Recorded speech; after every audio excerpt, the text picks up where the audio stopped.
Sandrine Rousseau, bonsoir. Bonsoir. Laurent Neumann, bonsoir. Bonsoir. Sandrine Rousseau, vous votez pour qui dimanche? Emmanuel Macron, sans aucune ambiguïté et sans aucune hésitation. Et alors Pourquoi même sans que... hésitation? Parce qu'à gauche, beaucoup hésitent. Oui, mais alors même que je suis une des plus critiques sur la politique de Macron, enfin, je ne crois pas qu'on puisse me reprocher d'avoir une quelconque tendresse pour cette politique, que je juge vraiment très responsable de la situation dans laquelle nous sommes, de crise sociale, de crise écologique et aujourd'hui de crise politique. Ceci dit, il n'y a pas de difficulté et il n'y a pas d'ambiguïté entre Le Pen et Macron. Et ce que je dis aux électeurs de gauche et écologistes qui hésitent, c'est moi je suis pour ni Le Pen ni Macron, mais ni Le Pen au second tour, ni Macron à l'Assemblée nationale. C'est-à-dire qu'il nous faut une majorité à l'Assemblée nationale. Il y aura un troisième tour, il va falloir se mobiliser. Mais là, l'urgence, là, c'est de faire en sorte que Macron soit président de la République, et je le dis comme ça. Au premier tour, vous avez voté pour qui? Mais j'ai voté pour l'écologie, je l'ai toujours dit. Ah, parce que c'est pas clair, parce que votre amie Alice Coffin, ici même, a dit qu'elle avait voté Mélenchon. Eh ben, je vous dis, Vous avez voté Yannick Jadot. J'ai toujours voté pour l'écologie. Enfin, j'ai toujours dit que je voterais pour l'écologie et j'ai voté pour l'écologie. Oui, mais l'écologie, elle peut s'exprimer chez. Oui, mais Mélenchon. j'ai voté pour l'écologie politique, voilà, et je sais que. Donc pour Jadot. J'ai eu énormément de pression les dernières 48 heures. Pourquoi vous pouvez pas dire pour vous? Vous avez voté pour Jadot? J'ai voté pour Yannick Jadot. Voilà. Jean-Luc Mélenchon, il a dit très clairement et plusieurs fois, pas une seule voix pour Marine Le Pen. Mais il n'a pas dit, lui, qu'il allait voter Emmanuel Macron. Il le dira peut-être d'ailleurs tout à l'heure, puisqu'il est l'invité de Bruce Toussaint à 18h50. Est-ce qu'il n'est pas un peu dans l'ambiguïté? Je ne sais pas s'il est dans l'ambiguïté. En tous les cas, moi je dis là, il faut mettre un bulletin Emmanuel Macron dans l'urne. En fait, le sujet, si vous voulez, c'est que si c'est Marine Le Pen qui passe, il va y avoir déjà des atteintes à la démocratie. On l'a vu avec le Conseil constitutionnel et la polémique qui a immédiatement commencé. On l'a vu avec les journalistes qu'elle prétendait pouvoir choisir, alors que ça n'est pas au président de la République ou à la présidente de la République de choisir les journalistes.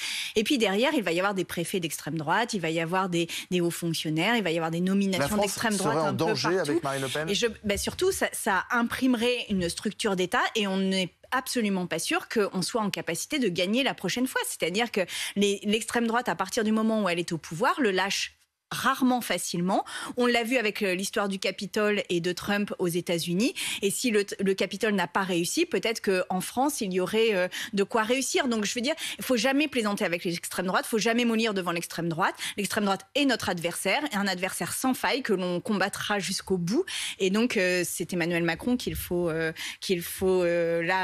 mettre dans l'urne, quand bien même je ne soutiens en rien sa politique. Vous avez apprécié quand même son meeting à Marseille, où il a exprimé son souhait d'en faire plus sur l'écologie, avec notamment un Premier ministre qui sera chargé de cette question, entouré de deux ministres. Non, mais moi j'ai vécu la grande cause nationale sur l'égalité femmes-hommes. J'ai connu les grandes déclarations avec Nicolas Hulot en vice-premier ministre ou en numéro 2 du gouvernement. Tout ça, on l'a déjà vu. Moi, je veux des engagements chiffrés, clairs. On arrête avec la réforme du RSA. On attend d'énergie renouvelable à la fin du mandat. On attend de logements qui sont isolés. Tant qu'on est dans des grandes déclarations du type les premiers ministres et il parle même de planification écologique. Débats. Oui, non, mais enfin, il a aussi repris le slogan du NPA, alors que tout le monde sait qu'il ne fera jamais la politique du NPA. Donc sur ça, vous ne lui donnez pas sa chance s'il est réélu. Non. Tant qu'il n'a pas d'engagement très clair sur les chiffres, sur la politique, je ne lui fais absolument pas confiance. Non. Parce que par exemple, si vous demandez à vous, Sandrine Rousseau, de venir justement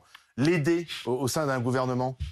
Non, qui s'engage et qui s'engage sur la politique qu'il veut mener, mais pas dans des grandes déclarations, dans des détails et dans des mesures très concrètes qu'il doit mettre en place. Mais il ne le fera pas, sinon il l'aurait déjà fait. Ça veut dire que Yannick Jadot devra refuser, si jamais une offre ministérielle, cette offre. Je laisse à Yannick Jadot la responsabilité de sa décision s'il y a offre, mais pour l'instant, je ne suis pas certaine. Parce que le quinquennat d'Emmanuel Macron a commencé par Nicolas Hulot, ministre d'État. Non, mais moi je ne parle pas à la place dans la tête de Yannick Jadot et ni à sa place. Et d'ailleurs, vous l'aurez bien noté dans cette campagne. Donc voilà, moi je vous dis juste, mais je suis très tranquille sur le fait que je ne serai pas très appelée, que je ne serai pas le premier numéro appelé le soir du second tour. Vous allez devenir, si Emmanuel Macron est réélu dimanche, dès lundi, la première opposante à Emmanuel Macron? Oui.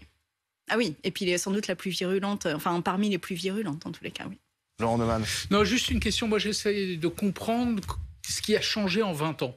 Il y a 20 ans, l'extrême droite était au second tour, quasiment jour pour jour, le 21 avril 2002, et tous les électeurs de gauche, ou presque, comme un seul homme, sont allés mettre un bulletin dans l'urne pour Jacques Chirac, qui à l'époque était détesté. On a complètement oublié. On garde l'image de Jacques Chirac après coup, qui était revenu en odeur de sainteté dans la popularité des Français. Mais quand il est à l'Élysée, tout le monde le déteste.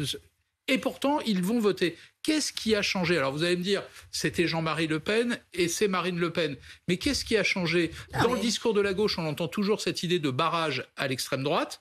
Et pourtant, il y a plein d'électeurs de gauche qui sont réticents. Pourquoi, selon vous? Mais parce que les électeurs de gauche se sont fait entuber depuis Jacques Chirac à chaque fois qu'il y a eu un deuxième tour extrême droite et droite ou centre. C'est-à-dire que Jacques Chirac, on a espéré qu'il y ait des mesures de gauche et il n'y en a jamais eu. Emmanuel Macron, il avait promis en 2017 qu'il y aurait des mesures de gauche parce qu'il a été élu avec des voix de gauche et qu'il n'en a pas fait une seule. Et pourtant, vous allez mettre un bulletin Emmanuel Macron. Mais oui, parce que c'est ce que je vous disais. Avec Emmanuel Macron, dans 5 ans, on a encore la démocratie et surtout, dans 5 ans, on peut gagner. On peut gagner. Et on peut gagner l'élection de l'Assemblée nationale, on peut gagner la majorité à l'Assemblée nationale si le peuple de gauche et écologiste se lève. Donc il n'y a pas de doute. Maintenant, je ne fais aucune confiance à Emmanuel Macron. Enfin, il n'y a pas de doute non plus. Vous pensez que ces électeurs de gauche et écologistes vont se mobiliser au mois de juin pour les législatives ? Eh bien, je les appelle à se mobiliser. Parce que là, on est tous fatigués, on s'est tous pris un coup d'assommoir sur la tête. Mais maintenant, il faut vraiment aller se mobiliser pour l'Assemblée nationale. Parce que on l'a vu, en fait, pendant ce mandat-là, Emmanuel Macron a réussi aussi à passer une politique ultra-libérale comme il l'a faite. Parce qu'il avait la majorité absolue à l'Assemblée nationale. Il n'avait besoin d'aucune autre voix que ceux de LREM. Et on a appelé d'ailleurs ces députés les Playmobil, tellement ils ne faisaient que lever la main. Donc c'est ça qu'il faut changer. Vous l'avez entendu, il a dit qu'il fera différemment, qu'il veut gouverner différemment et qu'il veut justement prendre en compte le fait que des gens vont voter pour lui au deuxième tour alors qu'ils ne sont pas d'accord avec sa politique. Non, mais ça, moi... Vous ne lui faites pas confiance du tout là, non. Sur ça? Non. Il avait la possibilité de le faire en 2017 et il ne prend aucun engagement. Lui-même n'est plus le même 5 ans après. Non, mais ce ne sont que des paroles. Ce ne sont que des paroles. Il ne sait dire que ça. Il n'a pris aucun engagement très concret. Donc non, je ne lui fais pas confiance. Pour autant, je veux quand même que ce soit lui qui soit président de la République et qu'il y ait une majorité écologiste et de gauche à l'Assemblée nationale. Rétrospectivement, vous regrettez d'avoir participé à une primaire écolo en vous disant s'il n'y avait pas eu de primaire écolo et donc pas de candidature écolo, peut-être que là, à l'instant où on se parle, Jean-Luc Mélenchon serait au second tour. Il a quasiment fait 22%. Ah non, mais je ne regrette... Est-ce qu'on n'a pas raté là quelque chose d'historique? On a raté l'union de la gauche. Et ça, permettez quand même que je m'accorde un tout petit peu ce satisfecit que de l'avoir toujours poussé, quoi qu'il se passe. Y compris quand tout le monde tapait sur tout le monde à gauche et que j'ai été une des seules à dire stop, Christiane Taubira a toute sa place dans une alliance. Non, mais après coup, une fois que la primaire écolo était passée. Oui, mais ce que je vous dis, c'est que l'erreur que nous avons faite, c'est pas une primaire ou pas une primaire. L'erreur que nous avons faite, c'est de ne pas aller vers une alliance et de ne pas se tendre les mains les uns les autres pour faire en sorte qu'il y ait une dynamique collective. On a passé plus de temps à se taper dessus. Moi, je faisais partie de celles qui disaient attention, on ne fait pas ça. Maintenant, je pense qu'on en paye les pots cassés et que tout le monde est perdant. Il y a eu un seul candidat, Jean-Luc Mélenchon, il était qualifié pour le deuxième tour? C'est aussi simple que ça? Non, je ne suis pas sûre que ce soit aussi simple que ça par ailleurs. Une dernière question. Comment vont les finances du candidat Jadot? Parce qu'il a lancé un appel. Il a combien? 2 millions à trouver, c'est ça? Oui, là, il y a même un peu plus que ça, puisque la campagne a coûté 6 millions d'euros. Mais il y a une souscription qui a été lancée. Et donc j'appelle tout le monde. Pas encore, mais on verra. Ah, vous n'êtes pas sûr? Si, non, mais je le ferai, mais bon, voilà.